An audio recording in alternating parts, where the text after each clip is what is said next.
Makerere. And after the great Dowd Crusade, we call it, which is the first salvation, healing, Holy Ghost crusade in the country of Uganda. Oluvanyuma lw'okuwulira okw'enjiri eyawulirwa ow'Oluganda omugenzi Doswit, ne tubaawo n'eweema yaffe gye twateeka e Makerere. In 1961. Mu mwaka ogw'enkaaga-mu-ogumu. And the tent we had put up at Christmas time. Tenti weema gye twateekawo awo yali akiseera kya Christmas. It was packed full of mostly new Christians, new believers. Nejjula abantu abaali bazaalirwa ogwokubiri nga bapya. Who had just been born again. Abo baali baakalokoka.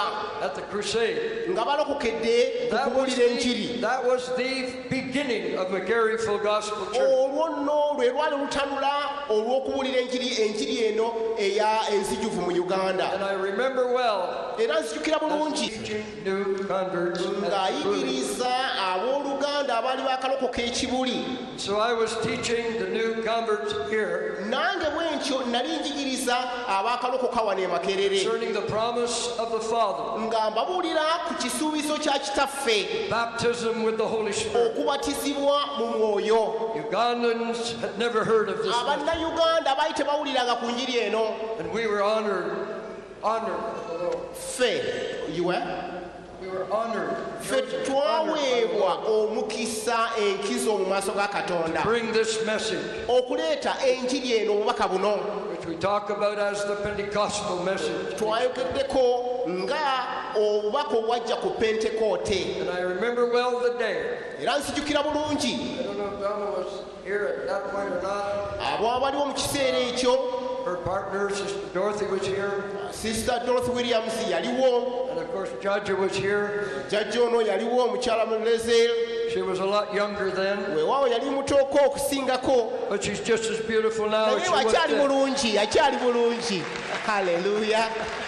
And anyway, I remember. Era bannange nzijukira. We just had benches, forms. Twalina butebe bubenchi. And after I taught. Oluvannyuma nga mmaze okubuulira. Stand. Nga tuyimirira. We're going to just ask the Lord for the Holy Spirit. Tugenda kusaba Katonda atuwe omwoyo. We're going to praise the Lord and give thanks to the Lord. Tugenda kutendereza Katonda tumwebaze. As they did before the day of Pentecost. Nga bwe baakola ku lunaku luli olwa Pentekote. Then we're going to come and lay hands on you.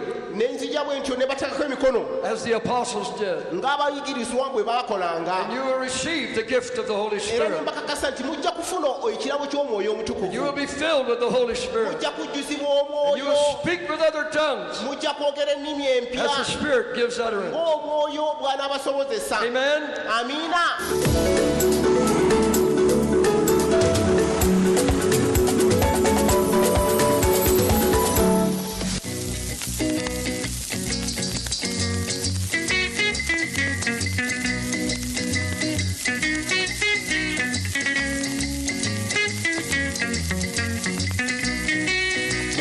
Ekkanisa eri Makerere erimu amawanga ga buli ngeri, erimu abazungu aba buli kika, gattako abayindi aba buli ngeri.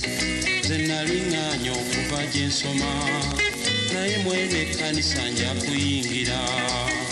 Mulimu amawanga ga buli kika, Yesu akuyita agendayo olabe.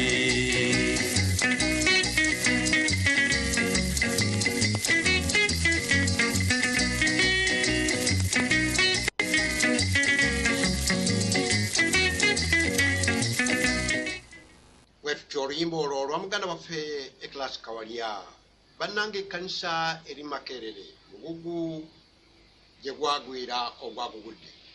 Tukomyewo ne puroguramu yaffe by'obadde tumanyi mu Gugudde okuva mu myaka y'ekaaga.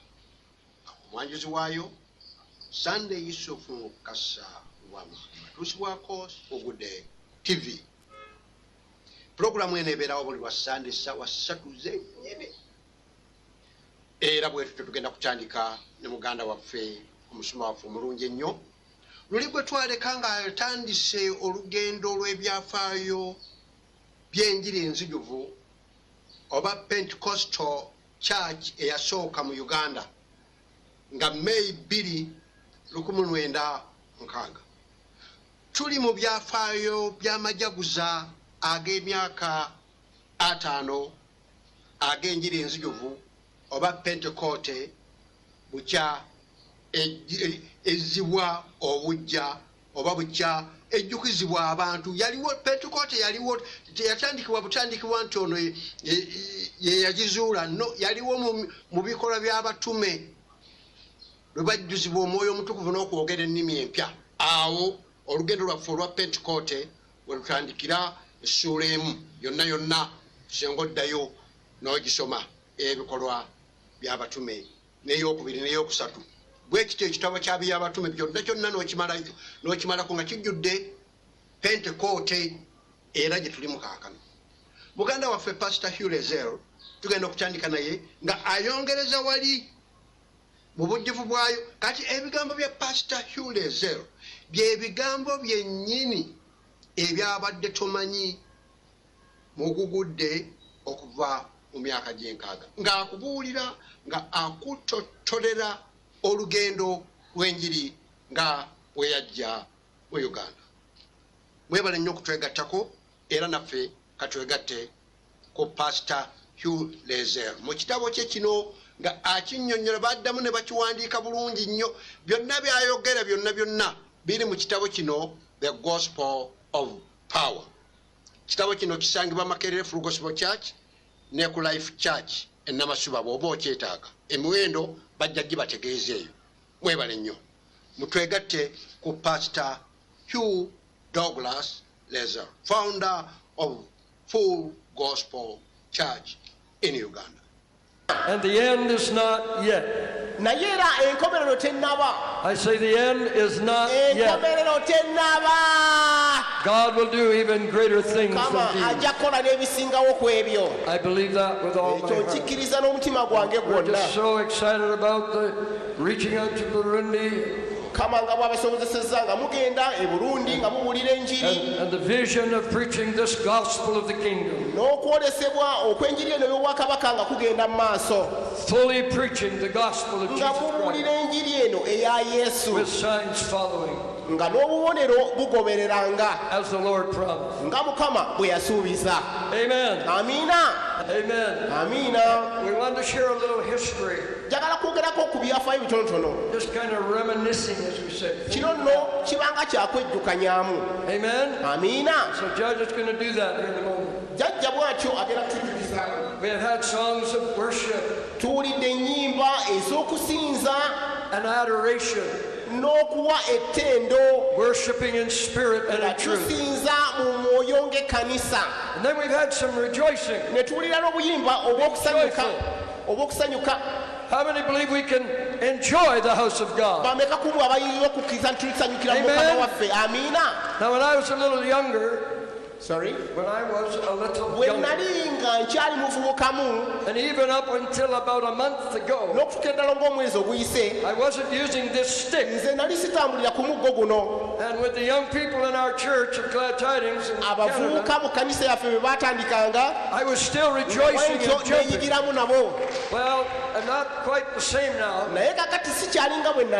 still dancing inside. Hallelujah. And the surgeons in Canada,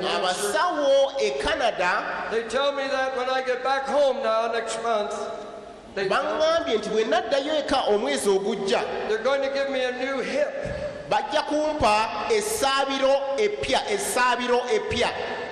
Isn't that amazing? And so if they give me a new hip, I'll be able to really jump again for a while. Hallelujah. Hallelujah. I was going to say a few things before Judge got up here. But I just feel I must say this. Because we are here, some of us like Sister Velma, her husband who's not here now, and others that were here in the beginning, Dorothy Williams, Sister Dorothy Williams, and others came later. Some of you may remember them. And God honored us katonda bw'atyo n'atuwa enkizo n'atuwa omukisa come to the pearl of Africa, okujja kukula lya Afrika, this great nation of Uganda, eggwanga lino ekkulu erya Uganda, one of the most beautiful countries in the world. y'emu ku nsi ezisinga obulungi mu nsi yonna. Amen. Amiina. I want to just share this little bit of history. Njagala okwogera nammwe ebyafaayo bino ebitonotono. Behind us, as it were, behind us, eyo emabega gye tuvudde there was a man waliwo omusajja whom God used katonda oyo gwe yakozesa with vision, nga alina okwolesebwa complete dedication to the purposes of God, nga yeewaddeyo yeewonseeyo eri ebigendererwa bya katonda, to send the gospel out. bw'atyo n'atumibwa okuweereza enjiri. And so we came from a church in Vancouver, Canada. Ffe nno twava mu kanisa ey'omu kitundu ekimu mu Vancouver, Canada. Most of you have no doubt heard about Glad Tidings. Ekkanisa eyo yali emanyiddwa mu biseera ebyo nga Glad Tidings. My dad, taata wange with my mom, ne maama wange, James's grandpa, jjajja wa James, and my dad, taata wange, Pastor Reg LAYZELL, omusumba omukulu Reg LAYZELL, was our pastor. yali omusumba waffe. Amiina. And in 1948, mu mwaka ogw'anamu we've been going back 50 years. twali tugende emabega nga tuweza emyaka I'm going 5. to take you back over 60 years for a moment. bwekyo ne tuddako emabega temyaka 6. And my father, taata wange, I have to do this quickly. Let me say it quickly. kakyogera mangu nano kitaata wange kye yayitamu As a young man, ng'ali musajja mukulu, grew up in the Baptist church yakulira mu kanisa eno ey'Ababaptist in Canada. mu Canada. My grandpa Taata wange ne maama wange was a Baptist minister. yali muweereza mu kanisa eya Baptist. And when my father was a young man, Taata wange bwe yali akyali muvubuka, he went to his dad, my grandpa, n'agenda eri kitaawe jjajjange and he asked him n'amubuuza about Jesus saying, "These signs shall follow them that believe." naye jjajja ekigambo kino kigamba kitya nti obubonero buno bunaagendanga n'abo abakkiriza. You know the scripture. Ekyawandiikibwa They mukimanyi shall cast out demons, nti bagenda kugoba emizimu, lay hands on the sick, bagendanga kussa emikono ku and they balwadde, shall recover. n'abalwadde banaawonanga. Read it in Mark 16. Oyinza okisoma mu Makko 16. In Jesus' command to his disciples, Yesu ng'aduumira go into abayigirizwa all be the world nti mugende wonna mu nsi and preach the gospel. mubuulire enjiri. And he asked his dad, N'abuuza taata we, my grandpa, oyo jjajjange, why don't we have these things today? jjajja lwaki ebintu bino tetubirina? Grandpa loved Jesus. Jjajjange yali ayagala Yesu, He was saved, yali mulokole. but he didn't yet understand. Did not? He didn't yet understand. Naye yali tannaba kutegeera. And he said to my father, N'agamba taata wange, "Oh, those are not for today. naye ebyo si bya nnaku zino. That was only for the apostles' time." Ebyo byali bya biseera by'abayigirizwa abatume. And so Dad said, "Well, if that isn't true, Taata n'amugamba nti naye bwe kiba nga si as the Bible kituufu says," nga bayibuli bw'egamba, and he told his dad, he said, "You say this is the word of God from cover to cover." ogamba nti kino kigambo kya Katonda okuva ku lubereberye okutuuka ku kubikkulirwa. He just said, "I'm going to forget about it." Kale nno katubyerabire tubiveeko. And so we went out into the world Bwetyo tugenda mu nsi trying to do business nga tukola nga tusuubula. in the depression days Mu nnaku ezo ebyenfuna byali nga bisasise. of the 20s and the Mu 30s. myaka egyo egy'amakumi One abiri day, n'asatu. Naye hear me lumu now, I felt to share this. ne ntandika okugabana bino. One day, Olunaku lumu in the city of Montreal, mu kibuga bakiyita Montreal, he was walking on the street. yali ng'atambula mu And it nguudo. was cold, it was winter time. Obudde bwali bunyogoga, byali biseera bya And he was butiti, trying to do business, ng'agezaako okukola with his ebyokusuubula brother. ne muganda we, and nobody had much money. naye ng'abantu tebalina And he ssente. went along beside a building, Ne bagenda kumpi which n'ekizimbe was an old theater building. siri Theater. ekizimbe kino kyali kizimbe kya sinema. And he heard singing. Ne bawulira abantu nga bayimba. He heard shouting. Ne bawulira okuleekaana. He heard clapping. Ne bawulira okuba mu ngalo. He heard joyful singing. Ne bawulira essanyu ery'okuyimba. He heard the music playing. Ne bawulira ennyimba. And he looked up and he saw a sign like that cross. Bwe baatunula ne balaba akabonero ng'omusalaba ogwo. And it said, Jesus saves.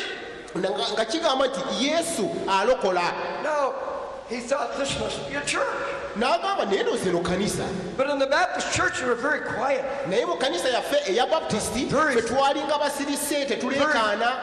Very formal. Nga ddala tuli bawombeefu. And Dad said it looks more like a funeral service than a happy bunch of people. Wabeeranga muli mu kanisa yaffe eya Baptisti ng'olinga ali mu kuziika. And so he went inside bw'atyo n'ayingira munda to see what is going on. alabe ekigenda mu maaso. And there was an old theater movie house seating several hundred people, packed with people. N'atunula sinema eno nga mulimu abantu bangi nnyo nnyini. Christians.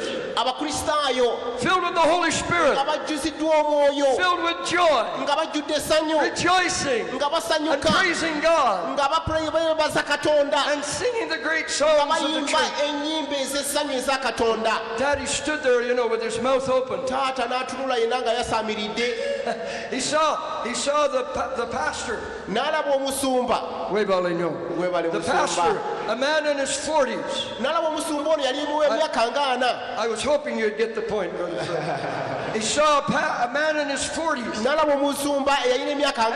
waving his handkerchief like this, and the people were clapping and praising God, singing Hosanna.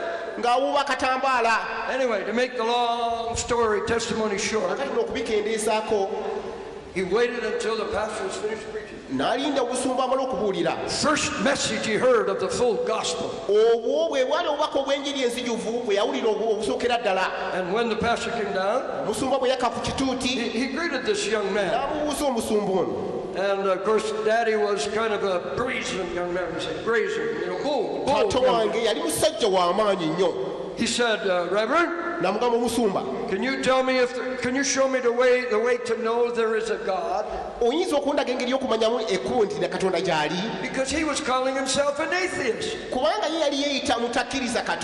no God. Jesus is like Santa Claus. And this pastor, oh my God, oh my Lord, our whole generation, our whole history. He was our children. Our grandchildren.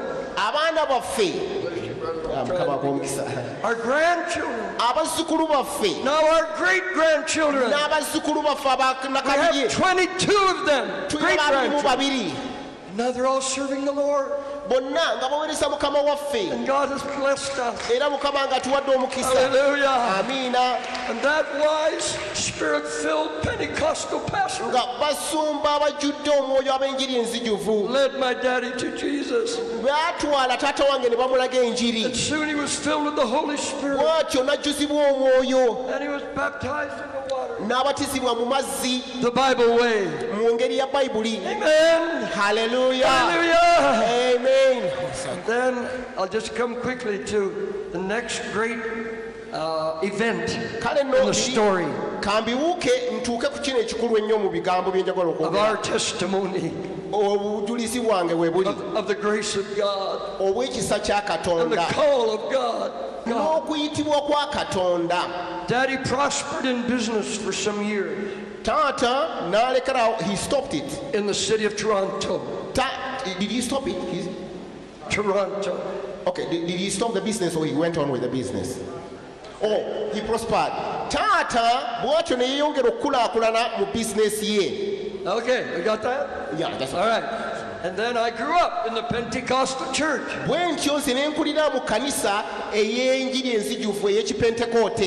Actually, I did not get baptized with the Holy Spirit myself until I went to Bible school. In 19 45. mu mwaka ogwana mu 5 I had already fallen in love with this beautiful lady. mukyalo ono yabijjukira bulungi nnyo And we're going to get married. era nga tugenda kufumbiriganwa. After Daddy, after he spent years in business, taata nga amaze okumala ebiseera mu by'obusuubuzi, after the Great War, ng'olutalo olwa ssematalo asooka awedde, he began to prosper. n'atandika okukulaakulana. He learned to tithe n'ayiga okuwa ekimu eky'ekkumi and to give to missions. n'okuwaayo eri ababuulizi And b'enjiri. God blessed him. Blessed him. bwe kityo ne kimuweesa omukisa And he prospered. neeyongera He okukulaakulana. used to go as a businessman, yagendanga ng'omusajja omusuubuzi preaching in the churches in Ontario, Canada. ng'abuulira mu kkanisa mu Ontario, And I would go with him nga ngenda naye mugoberera as a young boy. ng'omwana omuto. Amen. Amiina. And then one day, Lumu about 1946, mu mwaka ogwanamu 6, the brothers in British Columbia, way in the west, baganda bange baali mu British Columbia nga ddala we twesuddeko akabanga, the district superintendent omu ku bakulembera essaza eryo called Daddy. n'ayita taata. He'd heard about him Yali yawulirako ku bigambo bye preaching as a layman. ng'awulira ng'omubuulizi atali mutendeke, He wasn't a pastor, teyali he musumba, was a businessman, yali musajja musuubuzi, but he was preaching the Word of God. naye ng'amuwulirako. He never went to Bible college. Teyasoma mu Bible school. I did. Nze nasoma. Daddy never went to Bible college, Taata teyasoma mu Bible school, but he heard the messages from his pastor naye yawulira year after year. obubaka mu basumba be buli mwaka buli mwaka buli He mwaka. read the Bible through again and again. N'asomanga Bayibuli okugijja n'okugituusa And eri. God was beginning to use him in ministry. Katonda bw'atyo n'amukozesa mu So buweereza. they called him, Ne bamuyita, come to British Columbia jangu eno British Columbia, and bring a revival to our churches. otyo oleete okudda obujja mu makanisa gaffe. How many of you know you don't bring a revival in your suitcase? Sorry? Sorry, I didn't get that. Sorry, we'll get there. You cannot bring a revival Toyinza kuleeta kudda bujja in your suitcase, mu keesi yo, in your box. mu kisanduuke kyo mu mugugu gwo. How many know revival comes by prayer and seeking the Lord? Okudda obujja kujja lwa kusaba, kunoonya Mukama Even fasting. era n'okusiiba. Anyway, I'll just tell you this because it's very relevant Kino nno kankiwabulire kubanga kikulu nnyo. to what God has done among you right here in Katonda Uganda. kyakoze mu mmwe era ne mu ffe. Because when Daddy came to a church in our country called British Columbia, Kuba taata bwe yajja mu kanisa yaffe mu British Columbia, just a small town church, ekkanisa ey'omu kibuga Pentecostal kitono, church, ekkanisa ey'abapentekoote, but it had grown cold or lukewarm. bw'etyo nga yawola dda, There was no longer any real nga life. tewakyaliwo bulamu mu kkanisa eyo, And there was very few young people, nga waliwo abavubuka batono nnyo, just some older folks, batono nnyo, who kind of remembered the old days nga tebayinza na kujjukira by'edda when they were first saved and baptized. bwe baali balokose nga bajjuziddwa, But now they were kind of churchy, you know what I bali mean? nga bali mu kkanisa, Churchy, you know, religious. baali bafuuse bannaddiini. And so Daddy came there Taata with a hunger to see revival, nga ayagala nnyo yettanira nnyo okulaba okudda for obujja, God to pour out his spirit again. Katonda bw'atasobola okuyiwa omwoyo we nate. And the pastor where he came Omusumba nate was very sick. yali mulwadde, So his wife was nursing him. omukyala we ng'amujjanjaba. So Daddy said, Omusumba n'agamba I'm going to stay in the sanctuary. nti ngenda kubeera wano mu kanisa, The next day after he came, the nga next day, oluddako olunaku olwaliddirira, I'm going to fast ngenda kusiiba and just wait on the Lord. nnindirire Mukama.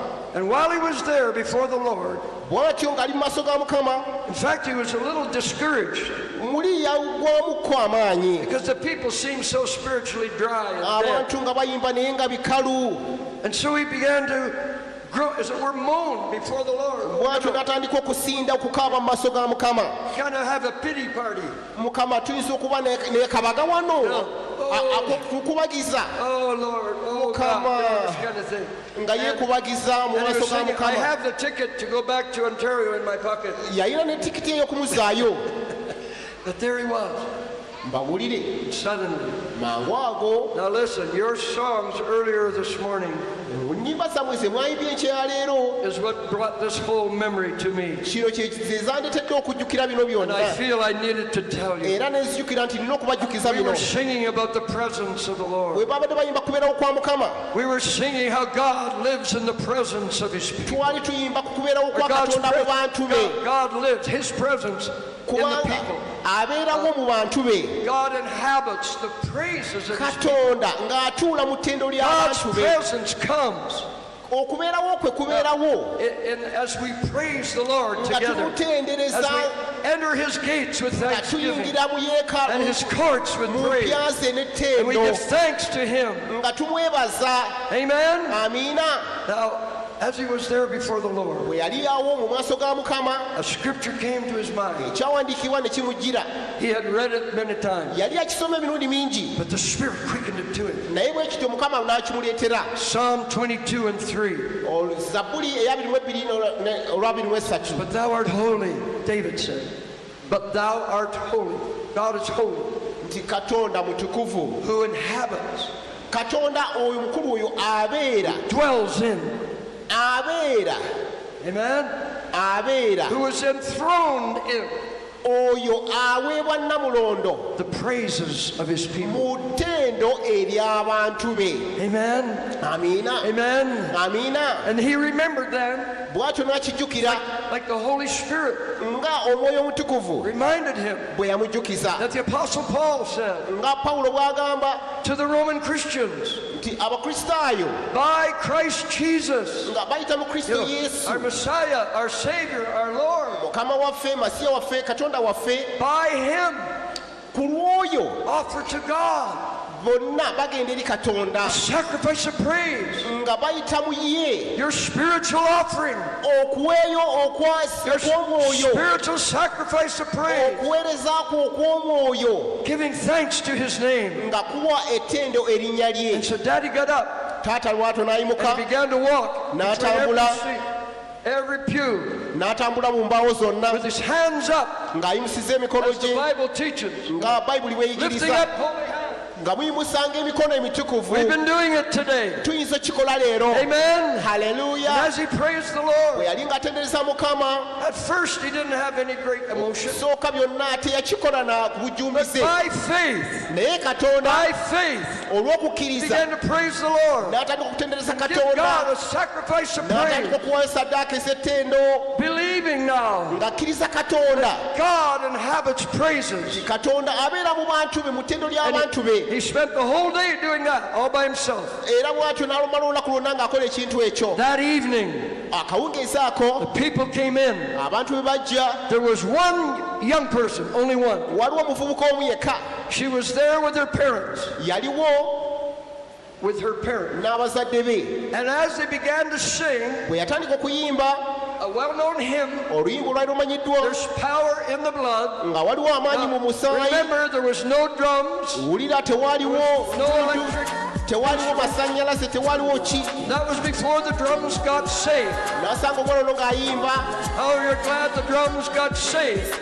sorry The drums got saved. eŋŋoma ne zirokoka They came out of the nightclub. ne ziva mu kulaabu eyo gye bazitwalanga ne zijja Now mu they're in the house kanisa of God, ne ziyingira mu nnyumba ya katonda leading praises to God. nga bagamba nti muwe katonda ettendo Back then, sorry it was only a little old piano.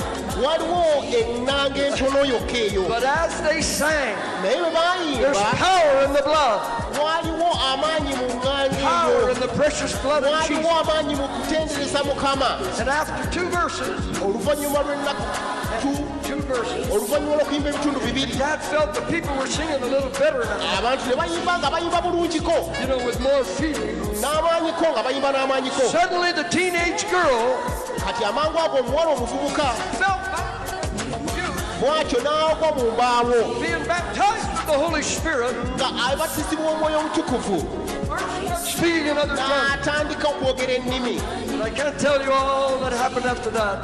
But brothers, that was the beginning of the fresh outpouring and moving of the Holy Spirit in the Pentecostal churches in our country. And then in 1948, let's jump ahead now. 1948, my father was called to pastor a church that we call Glad Tidings. Family, they're all there. And Petersons and others. And Mama and I, we came there. And I want to declare to you, as we learn to worship the Lord in spirit and truth, and to praise God at all times, and to enter His gates with thanksgiving and praise, the Lord came. Oh, I can tell you a whole story about those revival days. God came in a great new revival. Hallelujah. Spirit of prophecy came upon us, as it was on the day of Pentecost. And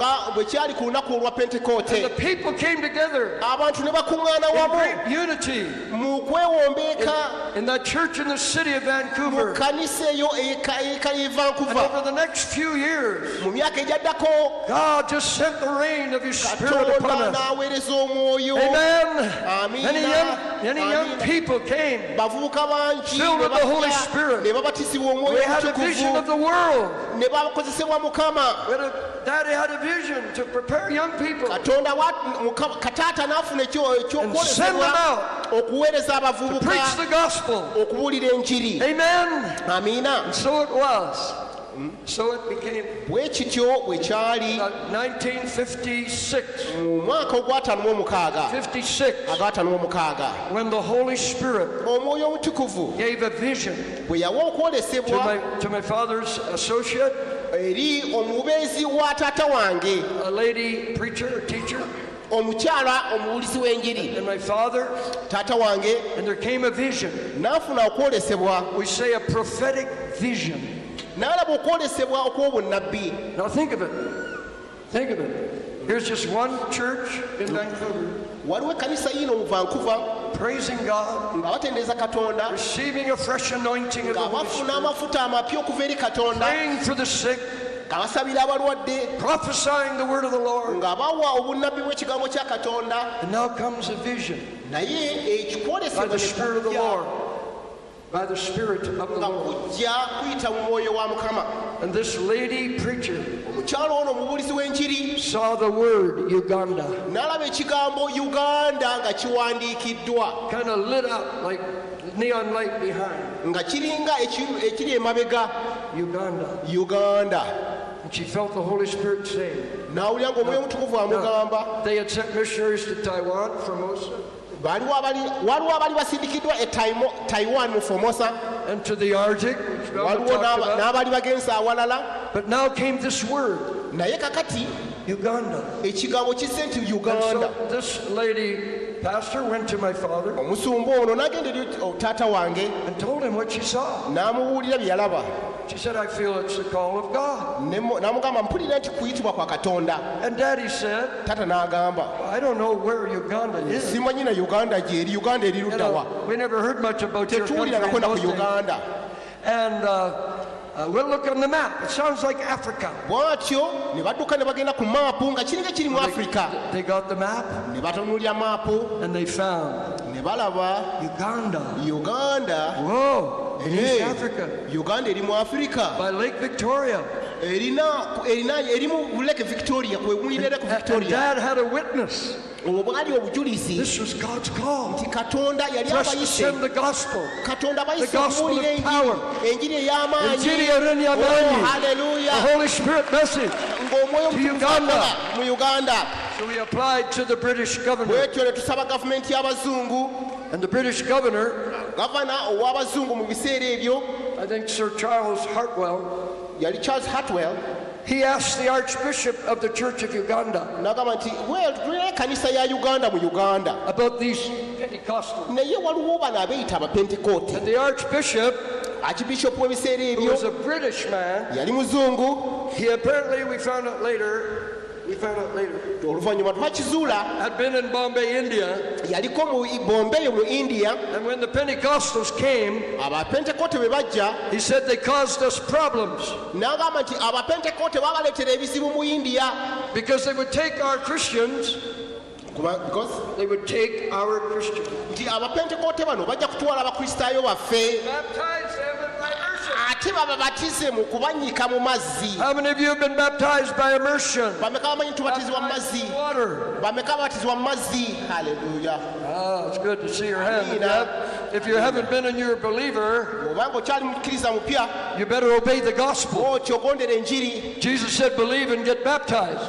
Anyway, yagamba nti buli akkiriza alibatizibwa naye And so tubireke. the Archbishop said, Bw'atyo Archbishop we don't n'agamba need Pentecostals. abapentekote tetubeetaaga mu Between Uganda. the Roman Catholics Batwala abakatuliki bangi and we Anglicans, n'abafu abanglikani. we are Christianizing Uganda. Ffe tugezaako okubuulira enjiri mu Uganda.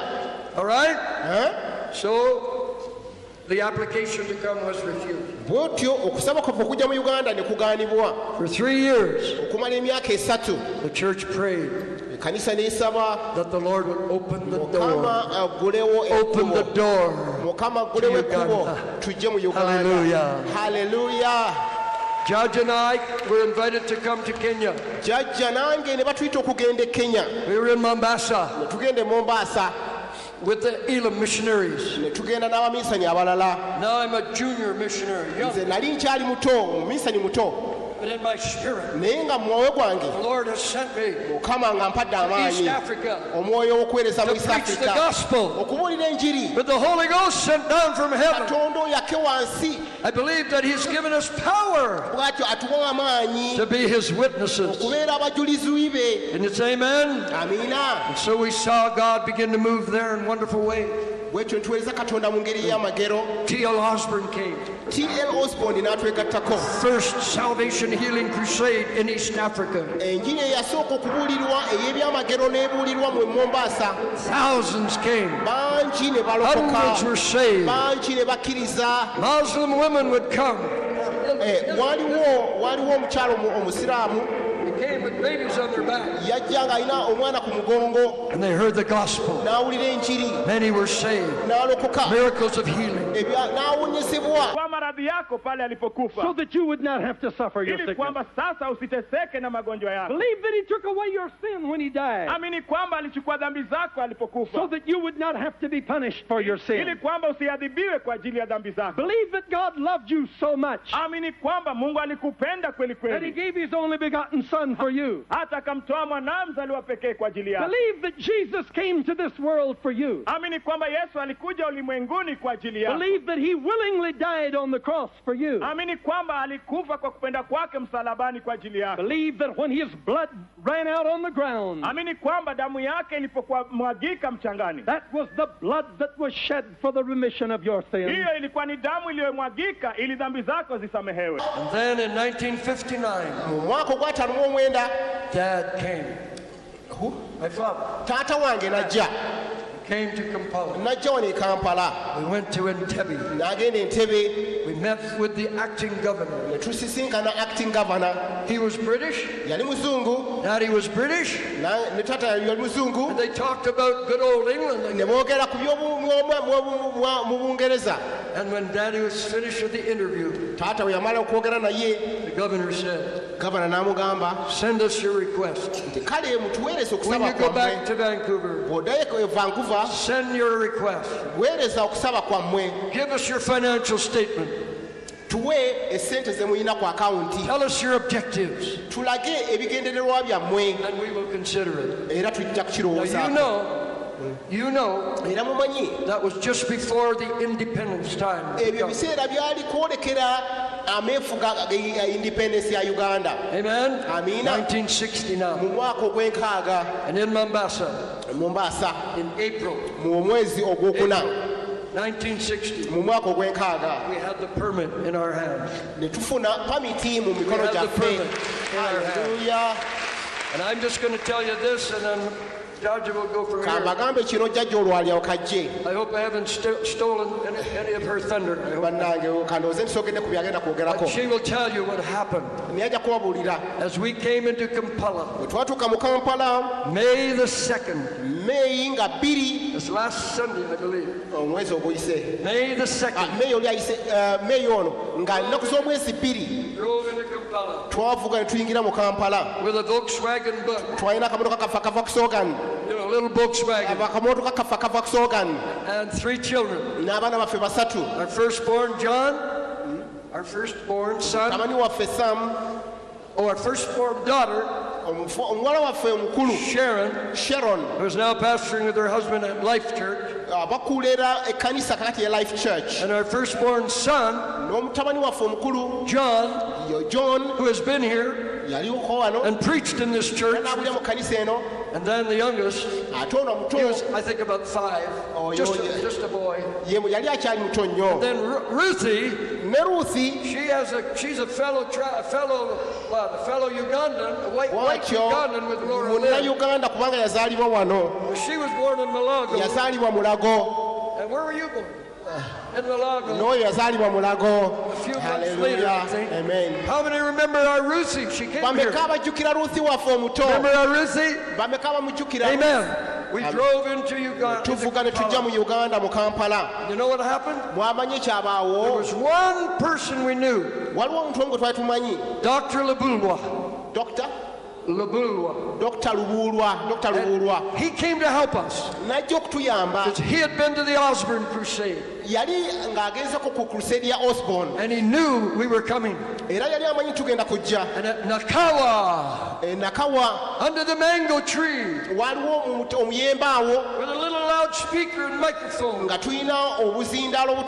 we began to preach this gospel of power. We began to declare that Jesus is the same yesterday, today, and forever. Hallelujah. And he saves. And he heals. And people were curious. Uganda. We thought this is a new religion. Never heard of this before. They started to come. They listened. And they began to accept Jesus. One woman called Leah was healed. She was dumb for 4 years. The Lord opened her mouth. And we began to go all over the city. Wandegeya, Malago, all the places. Nakulabye, Katwe. Every night after preaching the gospel, brothers and sisters, that was the beginning of this great river of the Holy Spirit. Pentecostal message in Uganda. Hallelujah. Amen. And then others came, the Elam folks came. Later the Pentecostals came. And over these 50 years, God has done great things. Hallelujah. It has been a great joy for us to be in the celebration, Jubilee celebration. All this past week, rejoicing with the many pastors, teaching the Word of God, being united in the Holy Spirit, and believing God for another great fresh outpouring of the Holy Spirit. Say amen. We're so excited today to celebrate 50 years since this church was founded. Right here. Hallelujah. Hallelujah. Hallelujah. In 1962, the first Macquarie Church. Right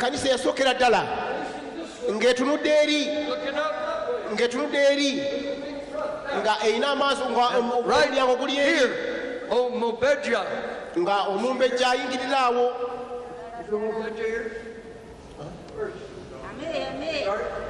She's doing it. All right. Well, Vedja came and opened the church on behalf of Kabaka, friend. And here we worship for many years until Pastor Fred and the brethren got a vision. Enlargement. Shut forth the curtains of your tent. Built a beautiful new sanctuary to the glory of God. And as Laura Lynn said, Laura Lynn, this beautiful, the glory of the latter house will be greater than the former. Hallelujah. Greater than the former. Amen. Amen.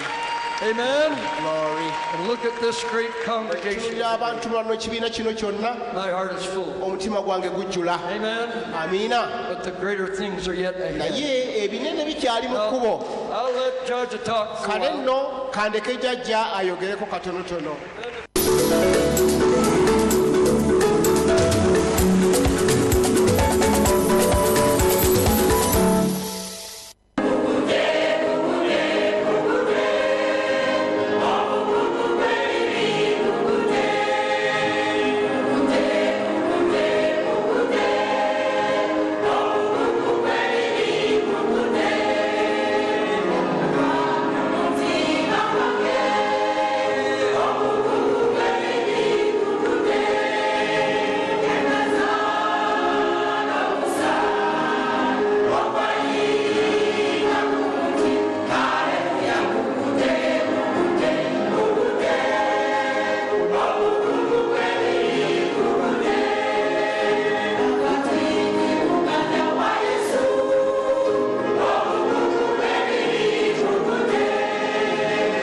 bwetutyo tweyunze ku kitundu kyaffe ekyokubiri nga twakava mu luyimba olwo oluyitibwa omugugu gw'ebibi gugudde. Mazima ddala omugugu gw'ebibi gwagwa. Ogugu guli gutya okyetisse omugugu ogw'ennaku, omugugu ogw'okweraliikirira, omugugu ogw'okwegeya.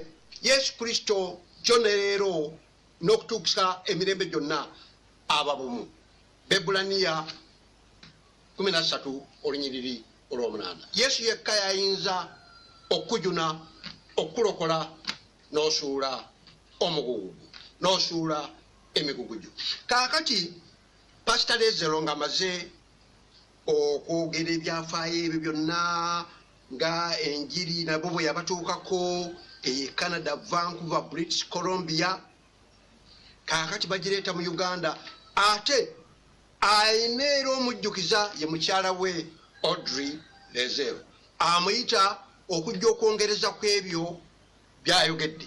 Era naye njagala mumuwulize bulungi, naye nno nga tannaba tutwala mu byafaayo. B'abazungu balina engeri y'obuwangwa, balina ennono zaabwe, balina ebintu bye bakuzaakuza. Olunaku Mother's Day eno bituuka butuusi eno mu Afirika, naye yayagala ate okubibuulira ku bannamakerere Full Gospel Church, kubanga olunaku olwo zaali ennaku z'omwezi nga 2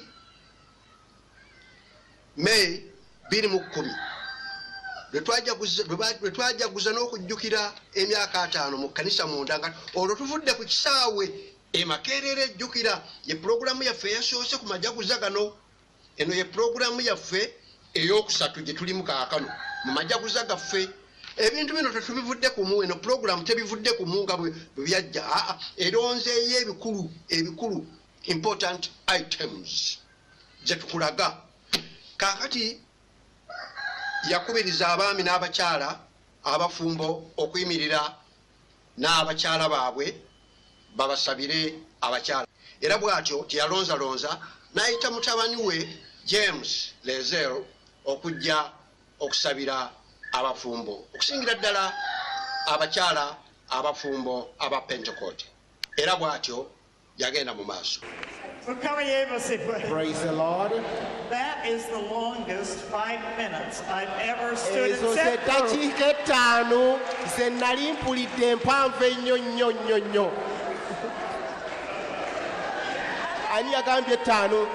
He said, I will just take a couple, 5 minutes, and then you can talk. Now you know why I never became a preacher.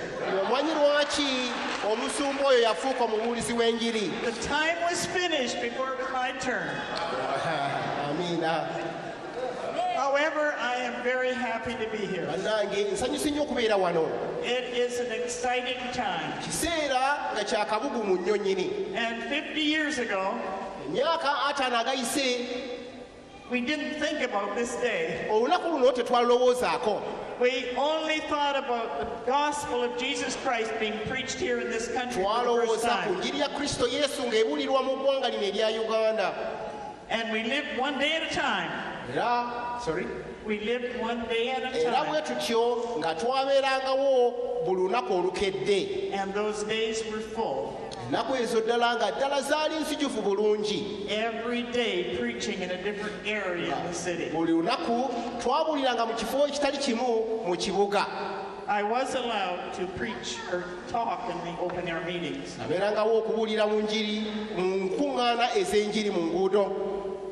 But I have something else I want to say first before I continue with the story.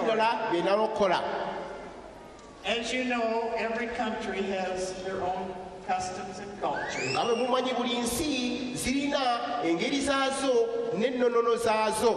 And our country of Canada and America have a very wonderful custom. And I would like to introduce it to you today. This is the second Sunday of May. And in our country, on the second Sunday of May, we call it Mother's Day. And we honor the mothers. Now, I had a very wonderful mother. My father died when I was very young. My mother had 4 children to raise. But she was a woman of faith. A woman who loved the Lord very much. And she brought us up in the ways of the Lord. She told me when I became a teenager, she said when she was a teenager, she felt the call of God to the mission field. But she was not able to go. And so she said, before I was born, when I was in her tumbo, she prayed and asked the Lord to take that call and put it up high in my life.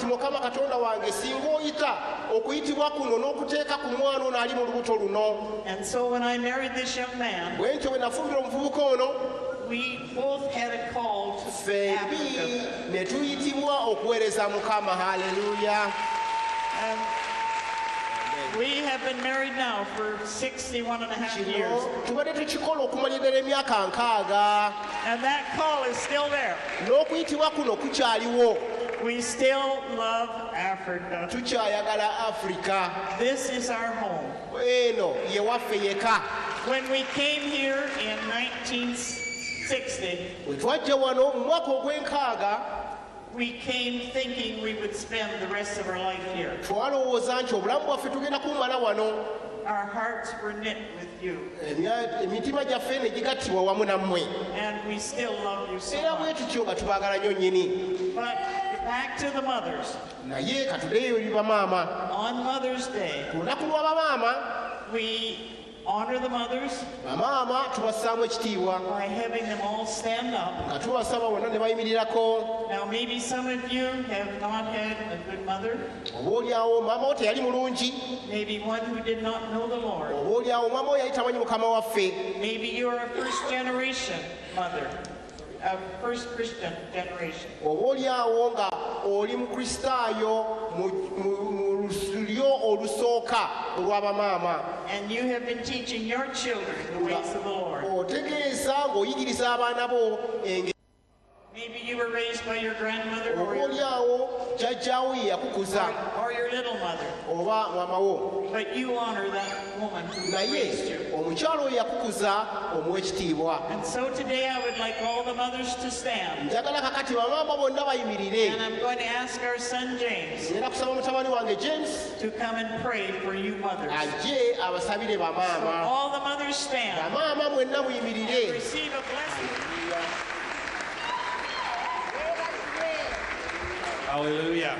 Amiina. Amen. Are all the mothers standing up here this morning? Bamaama bonna bayimiridde wano. Amen. Well, this is, as my mother said, this is a very special day in our country. Kino nga maama bw'agambye lunaku lukulu nnyo mu nsi yaffe eya Canada. Do you have Mother's Day here? Muyina olunaku lw'abamaama wano? You've heard about it. Yes, mululina. So what we do on Mother's Day is, as she said, we take a special day to honor our mothers. Kye tukola tubawa bamaama ekitiibwa. And usually we write a card, special card to our mothers. Oluusi tubawandiikira kakaadi ak'enjawulo. And then we find our mother. Ne tumusanga ne tumunywegera maama. And we say Happy Mother's Day. Tuga nti maama olunaku olw'essanyu. And then we give them a card to express our Tumuwa love for kaadi them. maama. Amen. Amen. Amen. How many know it's good to honor our mothers? Kirungi okuwa maama baffe ekitiibwa. Amen. So I'm going to ask if your mother is standing up today, if you're a child of a mother that's standing up, would you stand and go and stand with your mother? Maama wo bw'aba ng'ayimiridde njagala oyimirire kumpi naye. Bw'oba ng'oli taata w'omugwabo abayimiridde. Would you go and stand with your wife, who is a mother to your children? Amen. We're just going to pray Tugenda kusaba God's blessing upon each of these mothers here wa today. Katonda eri abantu bano. Mothers need to be strong. Bamaama balina okuba ab'amaanyi. Mothers are very important in our homes. Bamaama bakulu nnyo mu maka gaffe. Without our mothers, I don't know where we would be. Singa bamaama tebaaliwo simanyi gye twandibadde. So we have a deep appreciation for our mothers. Olwekyo bamaama tubaagala nnyo nnyini. And we want to pray God's blessing upon each one of you. Okusaba Katonda ababeereko omukisa gwe. Amen. So let's pray together. Tusabe. Father God, we thank you for our mothers today. We thank you for each of our mothers. Tukwebaza olw'abamaama bano. We thank you that you put them in our life. Tukwebaza kubanga watuwa mu bulamu bwaffe. We thank you for godly mothers. Kubanga tukwebaza olw'abamaama baffe abakutya Katonda. Godly mothers in our homes. Batono abatya Katonda mu maka gaffe. And godly mothers in our church. Bamaama abatya Katonda mu kkanisa yaffe. So today we pray your blessing upon each of these mothers in the house today. Tusaba omukisa gwo eri bamaama bano. We pray that you would strengthen them. Tusaba obanga amaanyi. We pray for young mothers today. Tubasabira bamaama. Those that have little children. Bamaama bato. Would you give them wisdom to bring up their children in your ways? Okuza abaana. Let their hearts be filled with the knowledge of God, jujjule okwagala kwa Katonda. so that they can pass on your ways to their children. Basobole okuyisa empisa zino eri abaana baabwe. May mothers have the ability to make their homes a joyful place. Bamaama basobole okubeerawo nga ddala bamaama bannamaddala. That the homes of the church would be blessed and joyful and peaceful. Bwezityo ekkanisa ziweebwe omukisa nga bayita mu bamaama bano. We pray for older mothers, Tusabira bamaama bonna. for grandmothers, Bajjajja bamaama. that they would have the strength strength to be a wisdom and a help to the young mothers. That the blessing of God would be upon the church because of mothers that love God and bring up their children to serve God. So God, today we lay our hands upon every mother that's here and we pray for strength. We pray for strength and we pray for blessing. In the name of Jesus. Amen. Amen. Amen. Hallelujah. Hallelujah. We bring you greetings from our two children who are not here with us in Uganda. Our son John and his wife Patty. We bring you greetings and they are sorry they could not be with us on this special occasion. And also our Ruthie.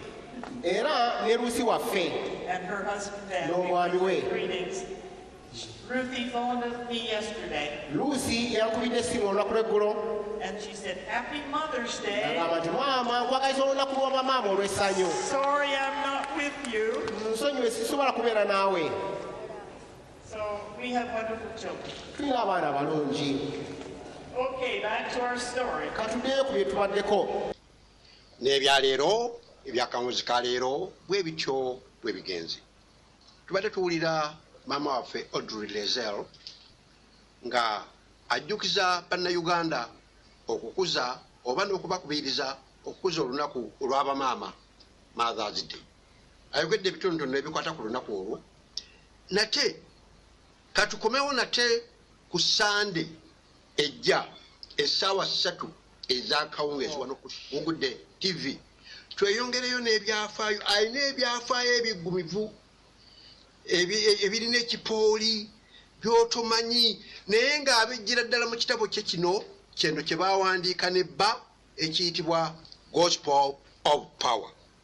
Omanyi bannayuganda tulina omutima oba engeri y'obutayagala kusoma bitabo ne bw'obanga okyezazisa emitwetwe oyagala omuntu akikunyumize. Kaakati maama LAYZELL, AUDREY LAYZELL jajja agenda kukomawo ku Sande ejja tuyingire mu lugendo olwo engeri enjiri yajja mu Uganda. Ate ye alina memole nnene nnyo nnyo nnyo n'emyaka n'ennaku n'essaawa abijjukira bulungi. Amannya Sande Yusufu Mukasa Lubwama. Njagala okwebaza muganda wange Enoka Bamulanze eki yakoze ku editinga programu eno yonna gy'olaba eyo bijjukizo. Ate ne muganda wange Peter Mutebe yatukola bulungi nnyo okutukwatira entambi zino zonna bw'oziraba ate n'azitereka bulungi era ebyafaayo bwe bituuse okugabanwa entambi zino n'azijjayo era z'olaba. Oli ku mulimu gwa Peter Mutebe bwe yakola mu 2010. Peter Mukama akuwa omukisa. Bannaye Mukama abawa omukisa mwenna.